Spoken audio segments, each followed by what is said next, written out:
செய்யாறில் பொது சுகாதாரம் மற்றும் நோய் தடுப்பு மருந்து துறை சார்பில் தேசிய சிறார் நலத்திட்ட முகாம் நடைபெற்றது.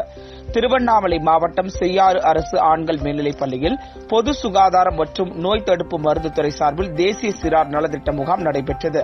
முகாமில் பச்சிளம் குழந்தைகள் முதல் 19 வயது வரை உள்ள சிறார்களுக்கு இருதயம், பிறவி வளைவாதம், அன்னப்பிளவு மற்றும் உதட்டு பிளவு சிறப்பு பரிசோதனை மற்றும் ஆலோசனை வழங்கினர்.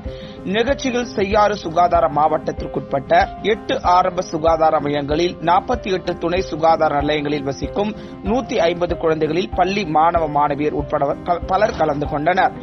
நிகழ்ச்சியில் சென்னை எம்ஜிஎம் மருத்துவமனை, சவிதா மருத்துவக் கல்லூரி மற்றும் மருத்துவமனை சிறப்பு மருத்துவர்கள் கலந்து கொண்டு சிகிச்சை அளித்தனர். அறுவை சிகிச்சை தேவைப்படுபவர்களுக்கு பரிந்துரை அளித்தனர். புதிதாக வருபவர்களையும் பரிசோதனைக்கு உட்படுத்தினர். இந்த நிகழ்ச்சியில் பல்வேறு ஊர்களிலிருந்து சிறார்கள் கலந்து கொண்டு பயன்பெற்றனர்.